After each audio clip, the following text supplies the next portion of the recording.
Shalom Bapak Ibu Saudara yang dikasihi oleh Tuhan Yesus Kristus.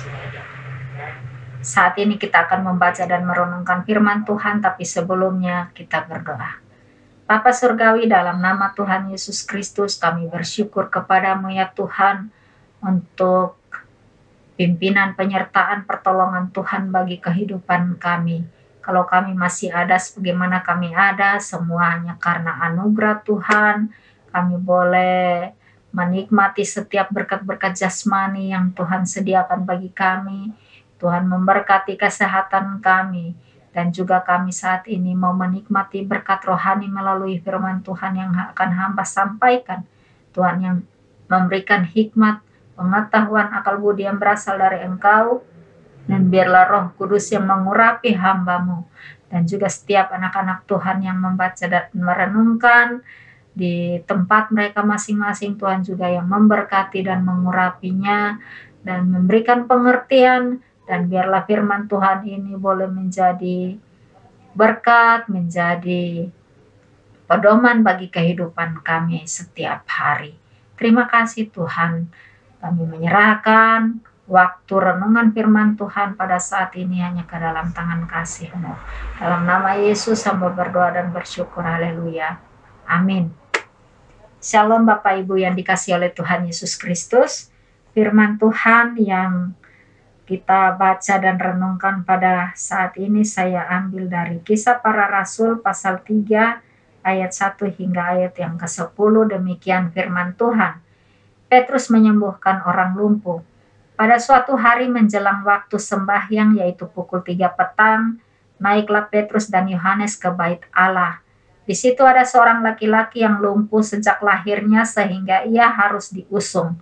Tiap-tiap hari orang itu diletakkan dekat pintu gerbang bait Allah yang bernama Gerbang Indah untuk meminta sedekah kepada orang yang masuk ke dalam bait Allah.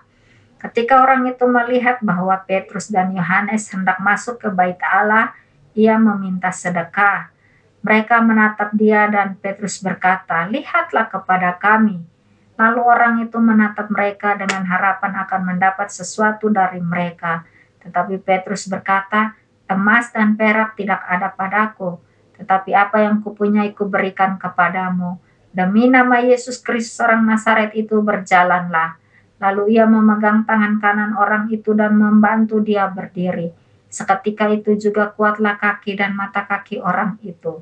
Ia melonjak berdiri lalu berjalan kian kemari dan mengikuti mereka ke dalam bait Allah, berjalan dan melompat-lompat serta memuji Allah. Seluruh rakyat itu melihat dia berjalan sambil memuji Allah.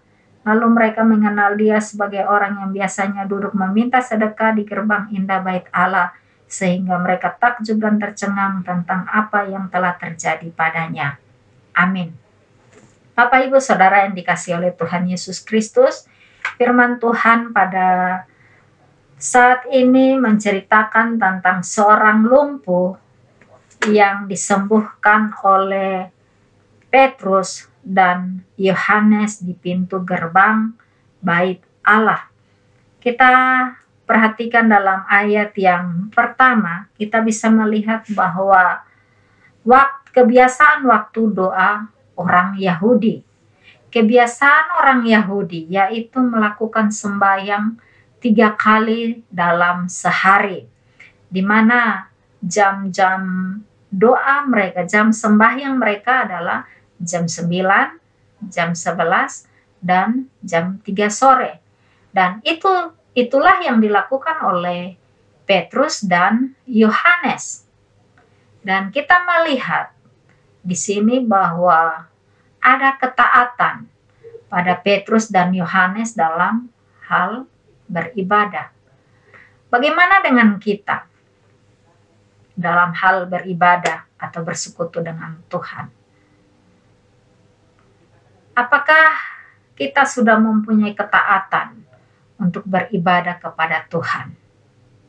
Jika orang Yahudi, mereka mempunyai waktu-waktu tertentu untuk beribadah kepada Tuhan. Kita sekarang ini, kita tidak dibatasi oleh waktu untuk bersekutu kepada Tuhan, mempunyai hubungan dengan Tuhan. kapanpun, dimanapun, kita bisa mempunyai komunikasi, hubungan, bersekutu dengan Tuhan. Dan itulah yang dilakukan oleh Petrus dan Yohanes. Dan kita mau melihat dalam ayat yang kedua sampai dengan ayat yang kelima.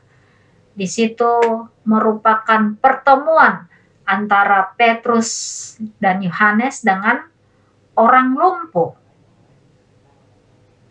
Dari keadaan orang lumpuh ini kita melihat bahwa dari yang pertama, dari segi sosial, orang lumpuh ini dia membutuhkan pertolongan orang lain. Dia membutuhkan orang untuk memindahkan dia dari satu tempat ke tempat lain. Dia tidak bisa mencapai satu tempat tujuan tanpa bantuan dari orang lain. Dan yang kedua, dari segi ekonomi, orang lumpuh ini dia membutuhkan uluran tangan orang lain untuk bisa makan, untuk bisa minum. Dari hasil sedekah yang dia dapat dari uluran tangan orang lain, disitulah dia bisa untuk membeli makanan atau minuman untuk dia bisa makan dan minum. Pekerjaan orang lumpuh ini adalah sebagai peminta sedekah di gerbang Bait Allah. Dia bergantung kepada pemberian orang lain.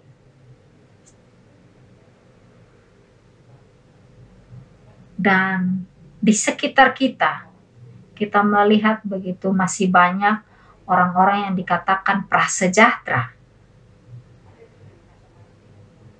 Dan prioritas mereka adalah uang. Tetapi apakah itu merupakan solusi untuk mereka? Padahal yang lebih dibutuhkan oleh mereka adalah pekerjaan. Bapak, Ibu, Saudara yang dikasihi oleh Tuhan Yesus Kristus. Ayat yang keempat, dikatakan bahwa mereka menatap dia dan Petrus berkata, maksudnya Petrus dan Yohanes melihat orang lumpuh itu. Dan Petrus berkata, lihatlah kepada kami. Kata lihatlah dalam terjemahan lain mengatakan tataplah. Bahkan dalam bahasa daerah yang lain dia mengatakan bahwa fokuslah, perhatikanlah baik-baik, jangan melihat ke tempat lain, perhatikan baik-baik, fokus. Apa maksud dari perkataan Petrus ini? Bahwa orang lumpuh itu harus fokus, orang lumpuh ini harus melihat, harus menatap mereka dengan baik-baik. Dan dari kata-kata Petrus ini menunjukkan bahwa ada hal penting yang mau disampaikan. Bukan hanya disampaikan, tetapi ada hal yang lebih penting yang akan dilakukan oleh Petrus dan Yohanes. Petrus dan Yohanes akan memberikan kepada orang lumpuh itu lebih dari yang diinginkan oleh orang lumpuh tersebut. Kalau orang lumpuh itu dia hanya menginginkan untuk mendapatkan sedekah, tetapi apa yang akan didapatkannya adalah lebih dari yang dia inginkan. Umur orang lumpuh tersebut dalam pasal 4 dari Kisah Rasul, pasal 4 ayat 22 mengatakan bahwa sebab orang yang disembuhkan oleh mujizat itu sudah lebih dari 40 tahun umurnya. Orang yang lumpuh sejak lahir selama 40 tahun lebih. Apakah secara medis dia bisa disembuhkan? Mustahil. Dokter manapun tidak akan sanggup untuk membuat orang ini bisa berjalan. 40 tahun meminta sedekah. Tetapi ada hal yang lebih lagi yang dibutuhkan oleh orang lumpuh tersebut. Mendapatkan sedekah bukanlah solusi untuk orang lumpuh ini. Ayat yang ke-6. Tetapi Petrus berkata, emas dan perak tidak ada padaku, tetapi apa yang kupunyai kuberikan kepadamu. Demi nama Yesus Kristus orang Nazaret itu, berjalanlah. Dalam bahasa Alkitab, bahasa Indonesia sehari-hari mengatakan, saya tidak punya uang sama sekali, tetapi apa yang ada pada saya, itu akan kuberikan kepadamu. Dari perkataan Petrus tadi, jika dilihat dari harapan orang lumpuh tersebut, akan membuat dia kecewa. Karena yang dia harapkan adalah sedekah. Yang dia harapkan adalah uang untuk dia bisa memenuhi kebutuhan jasmaninya. Tetapi jawaban yang dia dapatkan dari Petrus membuat dia kecewa.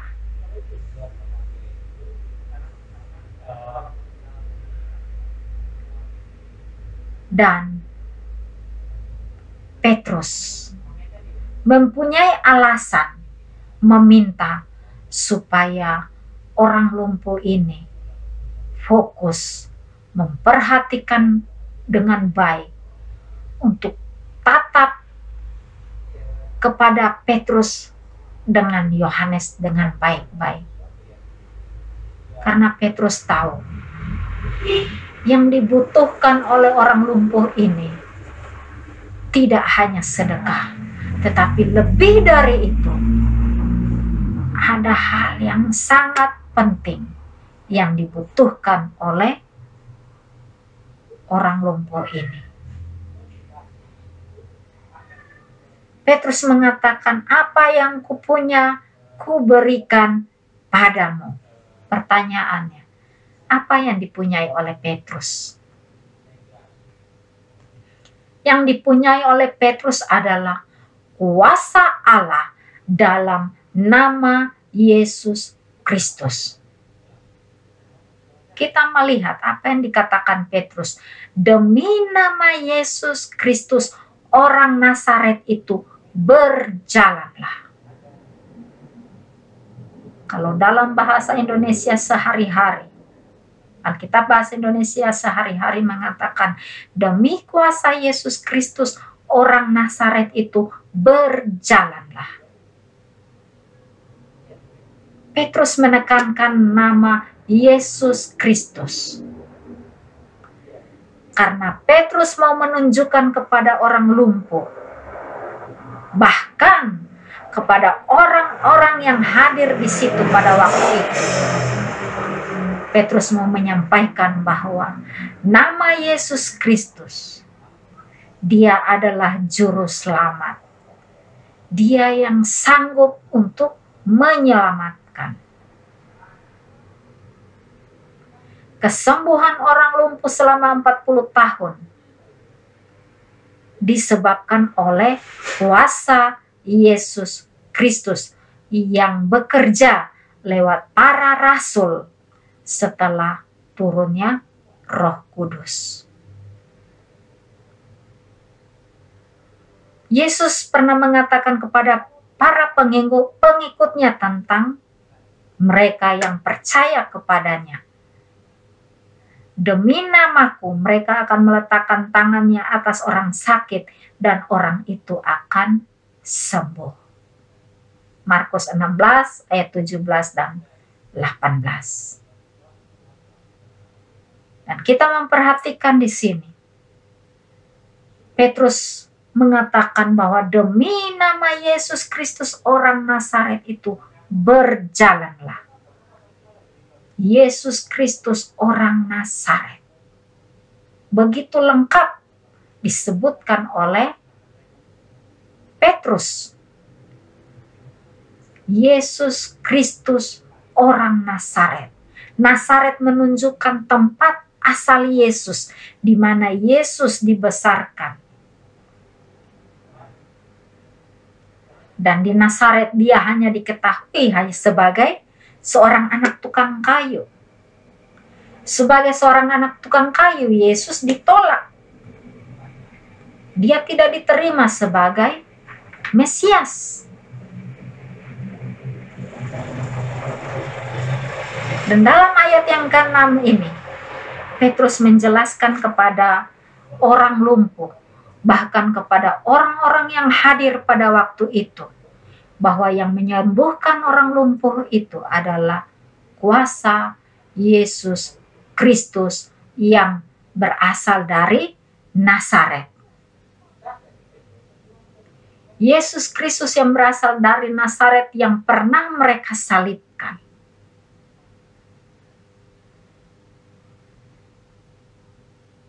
Dan Tuhan tahu kebutuhan orang lumpuh, yaitu berjalan, bukan uang. Kalau orang lumpuh ini bisa berjalan, maka dia akan bisa bekerja dan dia bisa mendapatkan uang. Kuasa untuk menyembuhkan adalah karunia yang Tuhan berikan kepada Petrus. Karena Petrus tidak menyembuhkan dengan obat-obatan atau terapi atau apapun itu. Hanya satu nama, yaitu nama Yesus Kristus orang Nazaret itu. Bapak, Ibu, Saudara yang dikasihi oleh Tuhan Yesus Kristus. Ayat yang ke-7, tindakan Petrus. Petrus tidak hanya berkata-kata, tetapi Petrus langsung mengulurkan tangan, menolong orang lumpuh itu untuk berdiri. Sehingga proses penyembuhannya dikatakan bahwa orang lumpuh itu seketika itu juga kuatlah kaki dan mata kakinya. Kegunaan mata kaki adalah sebagai penopang, sebagai keseimbangan untuk berdiri. Bayangkan jika kalau tidak ada mata kaki, bagaimana orang bisa berdiri? Betapa ajaib Tuhan menciptakan manusia. Tuhan menciptakan manusia sangat detail. Ternyata mata kaki mempunyai peranan yang penting. Walaupun mata kaki adalah anggota bagian kaki kita yang kecil. Betapa Allah kita, Allah yang dahsyat, Allah yang luar biasa, yang begitu memperhatikan sedetilnya apa yang harus dia ciptakan. Dan ayat 8 sampai dengan ayat yang ke-10 merupakan dampak dari kesembuhan orang lumpuh tersebut. Yang pertama, orang lumpuh itu melonjak berdiri, berjalan, dan melompat-lompat memuji Tuhan. Yang kedua, orang yang melihat mujizat itu pun memuji Tuhan. Orang yang melihat mujizat yang terjadi saat itu, mereka memuji Tuhan. Mengapa bukan Petrus yang dipuji? Karena yang melakukan mujizat itu bukan Petrus. Petrus hanyalah sebagai alat yang dipakai oleh Tuhan.